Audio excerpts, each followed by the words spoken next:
Biz de burada şu an esnafız. Maalesef görüyorsunuz. Burada yani kuş uçmuyor. Gelen buğday hepsi yerde. Çiftçi mal satmıyor. Sattığı zaman esnaf malı öldürüyor. O da esnafın elinde olmayan bir şeylerdir. Şimdi biz genel olarak şunu devletimizden talep ediyoruz. Devlet elini bize atmasa bizim de tefeciler eline düşüyoruz. O yüzden ofis malı bizde aldığı zaman ucuza alıyor. 10 kamyon gönderiyoruz. Ya bir kamyon alıma giriyor ya 2 kamyon. Öyle olduğu zaman her bir kamyonda 1,5 lira alta giriyoruz. Öyle yaptığımız zaman önceden aldığımız buğdaylar fiyattan önce aldığımız buğdaylar şu an ambarlarda duruyor. Biz şu an en az hesaplamaya vurduğumuz zaman 400 bin liraya kadar borç altındayız, zararımız var. Devlet efendim demiyor bu esnaflar ne yaptı?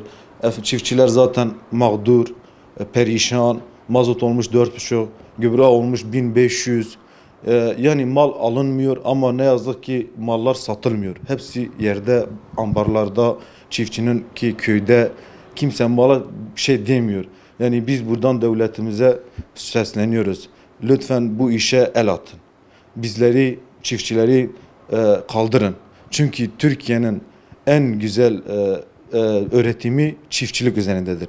Çiftçilerimiz de Türkiye'ye destek vermese Türkiye'nin vay haline, geleceğine. Yani bu yüzden çok buradan sesleniyoruz devletimize. Lütfen bu işe el atın. Buğdaylar hepsi yerde. Esnaflar kara kara oturmuşlar. Kimsenin esnaflardan haberi yok. Zaten çiftçi ölüdür. Çiftçi de geliyor esnafların eline düşüyor.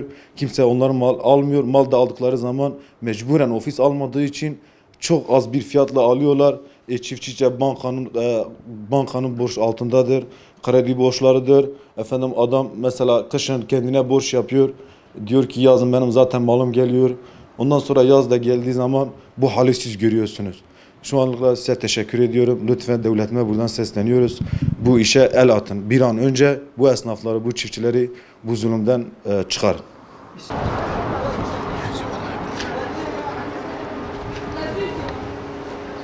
Buraya bak.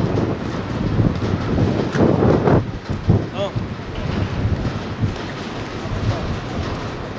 Şu anki sorunlarımız devletin verdiği fiyat şu anda sorun odur. Buğdaylar geçen sene 920 iken bu seneki baş fiyat 940'tır. Artı bu öre gübreden dolayı bu sene protein yok buğdayda. Ofis alım yapmıyor. Ofisin günlük alım şeyi en az 3000 tondur. Şu anda aldığı 500 tondur. Şu anda çiftçi borçla yüzüyor ama devlet hiç kıpırdama yok devlet tarafından. Ondan dolayı şu anda hani çiftçi de buğdayını atmış, hani çöpe atmış daha doğrusu. Herkes bankada borç altında. Herkes öyle kalmış yani. Bu buğday yani sonuç olarak ya çöpe gidecek ya hayvanlara verecek ya da öyle beklettirecek. Belki bir umut, belki bir fiyat artımı olur. Biz esnaflar da önceden fiyat belirlenmediği zaman biz de fazla bir şeyle alıyorduk. Fiyatla alıyorduk. Şu anda ambarlarımızda hepsi stok halinde. Ve elimize böyle kalmış. Ya vereceğiz dışarıya birine vereceğiz tanımadığımız Antep'e, Mersin'e göndereceğiz tanımadan paralarımız orada kalacak. Orada kalacağına en azından burada elimizde kalsın. Ambarda hani yatsın burada. Şu anda hepimiz zarar içinde burada hani boğuşuyoruz.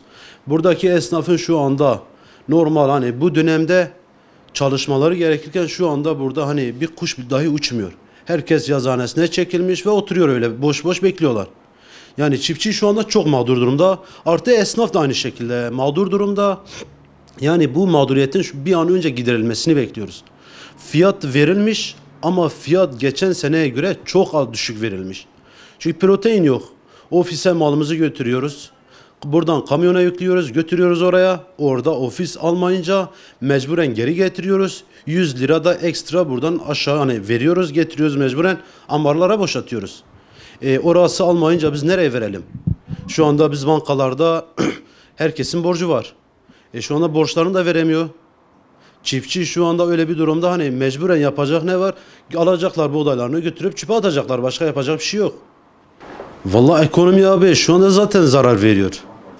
Yani şu anda zarar veriyor ekonomiye. Çünkü buğday bizim hani bu bölge zaten Güneydoğu bölge üzeri. Bu buğday üzeri kurulu. Çiftçi de zaten hani yok olur. Burada yok olur zaten. Vergi hani devlete vergi vermek zorunda. Arazi suluyor. Elektrik parasını veriyor. Su parasını veriyor. Bunları da yok versin. Şu anda herkes borç altında zaten yüzüyor. Buğdayın almama sebebi şu anda protein yok diyor. Protein yoksa o zaman nereye atalım? Protein yoksa vurduğu fiyat 650-700 lira.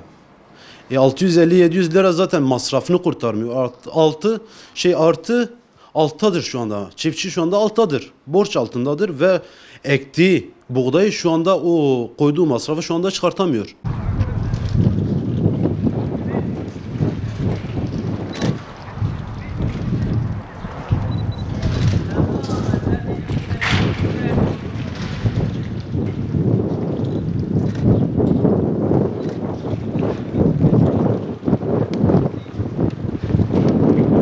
Yani gelme mesela çüzi me periz yetir difrotin.